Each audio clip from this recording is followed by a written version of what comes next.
नमस्कार दोस्तों, आज की बड़ी खबरों में आपका स्वागत है। चलिए नजर डालते हैं आज की बड़ी हेडलाइंस पर। बाबा रामदेव ने बदली रुचि सोया की किस्मत, 103 दिनों में 8,818% चढ़े शेयर। जानिए क्या है एनालिस्ट की राय। इसके बाद हम जानेंगे कि पेट्रोल डीजल की बढ़ती कीमतों के खिलाफ पप्पू यादव का टमटम मार्च, सरकार के खिलाफ खोला मोर्चा। इसके बाद हम जानेंगे कि दिल्ली में गर्मी से राहत, धूल भरी आंधी के बाद झमाझम बारिश। इसके अलावा स्कूली बच्चों, पुलिस कर्मियों, स्वास्थ्य कर्मियों को बांटेंगे 3 लाख मास्क, ममता बनर्जी।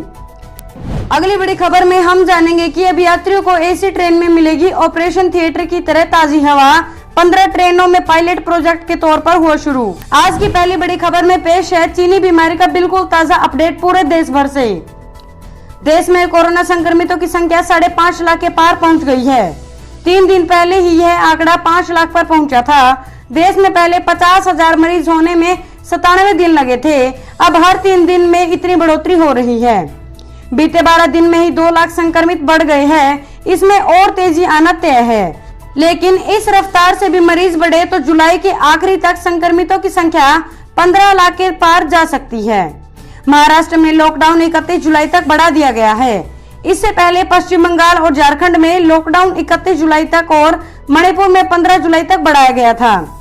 उधर देश में अब तक 5,50,395 कोरोना केस आ चुके हैं। इनमें से आधे से ज्यादा यानी 3.21 लाख मरीज ठीक हो चुके हैं। 2.10 लाख का इलाज चल रहा है। 16,492 संक्रमितों ने जान बचाई है। 16,492 संक्रमितों ने जान गंवाई है। चलिए बढ़ते हैं अगली बड़ी खबर की तरफ। बाबा रामदेव ने बदली रुचि सोया की किस्मत, 103 दिनों में 8,818% चढ़े शेयर। जानिए क्या है एनालिस्ट की राय। बाबा रामदेव की कंपनी पतंजलि ने पिछले साल दिवालिया हो चुकी रुचि सोया को खरीदा था और इस साल इस कंपनी के शेयर ने कमाल कर दिया है। पिछले साल जहां रुचि सोया दिवालिया हो चुकी थी, वहीं इस साल मार्केट कैपिटलाइजेशन के हिसाब से यह स्टॉक एक्सचेंज की टॉप 60 कंपनियों में शामिल हो गई है। आखिर ऐसी क्या वजह रही कि 1 साल के भीतर कंपनी के शेयरों में इतनी जबरदस्त रैली आई है। एनालिस्ट को इस तेजी के पीछे कोई बुनियादी वजह नजर नहीं आ रही है, लिहाजा वो चाहते हैं कि मार्केट रेगुलेटर कंपनी की जांच करे। इकोनॉमिक टाइम्स की खबर के मुताबिक 27 जनवरी को रुचि सोया दोबारा शेयर बाजार में लिस्ट कराया गया था। जनवरी से लेकर अब तक रुचि सोया के शेयर 8,818% चढ़ चुका है। शुक्रवार को कंपनी के शेयर 1,507 रुपए बंद हुआ है। इसी के साथ कंपनी की मार्केट वैल्यू सिर्फ 103 कारोबारी सत्र में 500 करोड़ रुपए से बढ़कर 44,600 करोड़ रुपए पहुंच गया है। मार्च तिमाही के नतीजे जारी करने के बाद सोमवार को रुचि सोया के शेयरों में 5% की गिरावट आई। अब इसके शेयर 1,431.95 रुपए पर कारोबार कर रहे हैं। चलिए जानते हैं अगली बड़ी खबर। पेट्रोल डीजल की बढ़ती कीमतों के खिलाफ पप्पू यादव का टमटम मार्च, सरकार के खिलाफ खोला मोर्चा। देश में पेट्रोल डीजल की कीमतों में उछाल को लेकर सोमवार को कांग्रेस सहित कई विपक्षी पार्टियां सड़कों पर उतरी।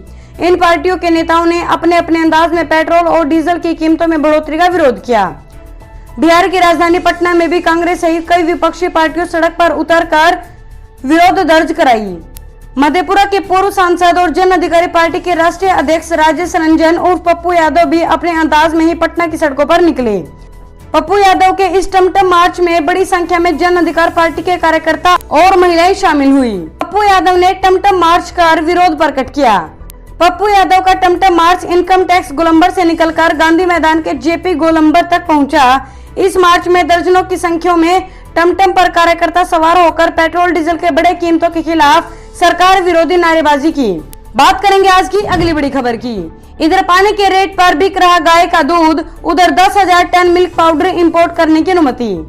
एक तरफ लॉकडाउन में डेयरी किसानों को मिलने वाला दूध का दाम 30% तक गिर चुका है। कई जगह तो गाय का दूध बोतलबंद पानी के रेट पर बिक रहा है। दूसरी ओर केंद्र सरकार ने 10,000 metric ton skimmed milk powder यानी दूध का पाउडर इंपोर्ट करने की अनुमति दे दी है।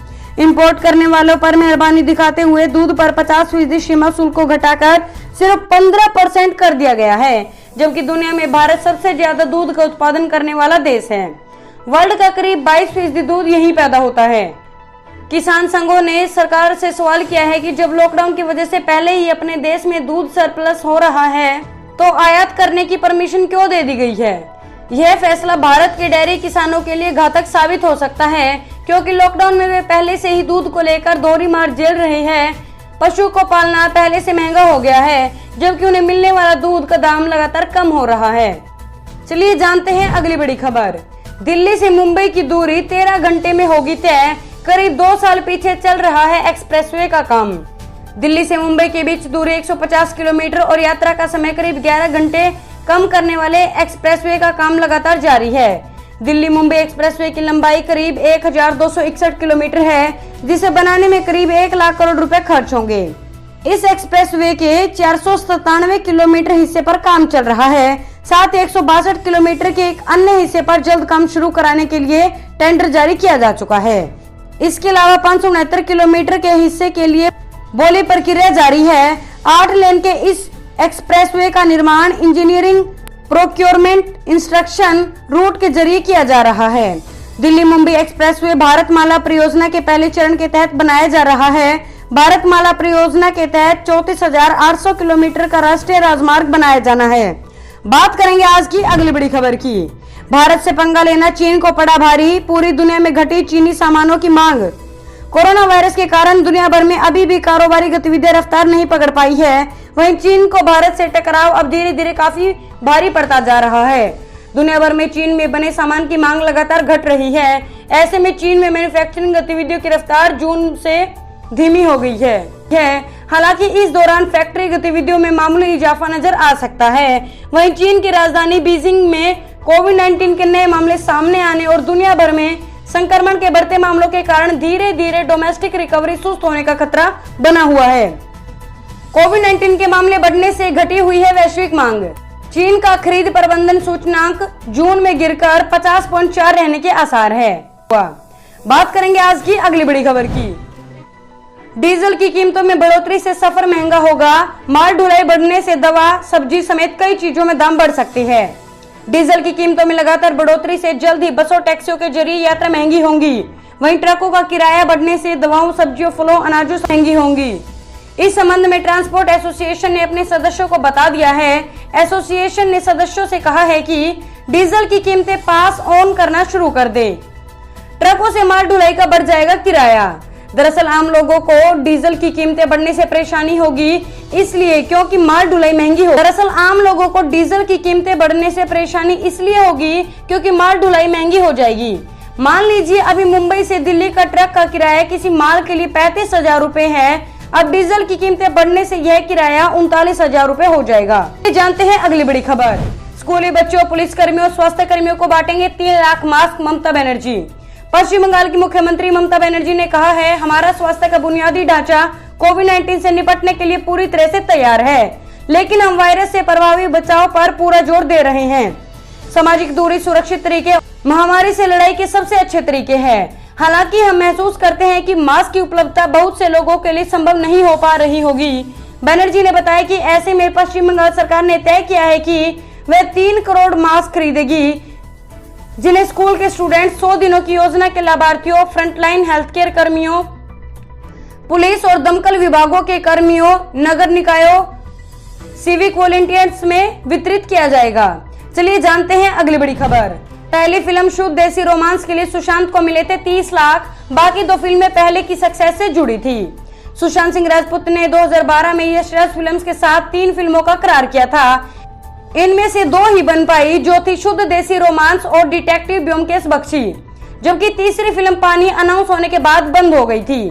पहली फिल्म के लिए सुशांत को 30 लाख रुपए दिए गए थे। यह जानकारी यशराज के कॉन्ट्रैक्ट की उस कॉपी से सामने आई जो 19 जून को प्रोडक्शन हाउस ने पुलिस को सौंपी थी। अभिनेता के सुसाइड मामले में मुंबई पुलिस लगातार जांच कर रही है। इसे उनकी पेशेवर जिंदगी में आए उतार चढ़ाव को ध्यान में रखकर भी देखा जा रहा है। इसी के चलते यशराज से सुशांत के साथ उनके कॉन्ट्रैक्ट की कॉपी मांगी गई थी। कॉन्ट्रैक्ट की सबसे अहम बात यह थी कि फिल्म हिट है या फ्लॉप, यह खुद प्रोडक्शन हाउस ही तय करेगा। अगली बड़ी खबर, भारत चीन की सेना के बीच कल लेफ्टिनेंट जनरल लेवल की बातचीत होगी। हर हफ्ते मीटिंग करने को राजी हो चुके हैं दोनों देश। गलवान हिंसक झड़प के बाद लगातार बढ़ रहे तनाव को कम करने के लिए भारत और चीन की सेनाओं के बीच मंगलवार को लेफ्टिनेंट जनरल लेवल की बातचीत होगी। यह बैठक लाइन ऑफ एक्चुअल कंट्रोल में भारत की तरफ चुशुल में होगी। इससे पहले ANI ने सूत्रों के हवाले से बताया था कि दोनों देशों के बीच हर हफ्ते बैठक की तैयारी है। चलिए जानते हैं अगली बड़ी खबर। अब यात्रियों को AC ट्रेन में मिलेगी ऑपरेशन थिएटर की तरह ताजी हवा। 15 ट्रेनों में पायलट प्रोजेक्ट के तौर पर काम हुआ शुरू। 15 ट्रेनों में पायलट प्रोजेक्ट के तौर पर हुआ शुरू। कोरोना महामारी के चलते अब भारतीय रेलवे ने ट्रेनों में बड़ा बदलाव किया है। बात करेंगे आज की अगली बड़ी खबर की। दिल्ली में गर्मी से राहत, धूल भरी आंधी के बाद झमाझम बारिश। समय से पहले मानसून के पहुंचने के बाद भी दिल्ली में गर्मी झुलसा रही है। इसी बीच झमाझम बारिश लोगों के लिए राहत लेकर आई। हालांकि सोमवार की शाम करीब 5:45 बजे कुछ इलाकों में धूल भरी आंधी चली। इसके बाद कई इलाकों में बारिश हुई। मौसम विभाग ने अनुमान जताया है कि दिल्ली में कुछ इलाकों में हल्की बारिश हो सकती है और 40 डिग्री वाली गर्मी से लोगों को राहत मिल सकती है। दोस्तों, इस वीडियो को लेकर आपका क्या कहना है हमें कमेंट करके जरूर बताएं। वीडियो को लाइक करें और चैनल को सब्सक्राइब करके घंटी के बटन को दबाएं। साथ ही साथ अपने दोस्तों के साथ इस वीडियो को ज्यादा से ज्यादा शेयर करें।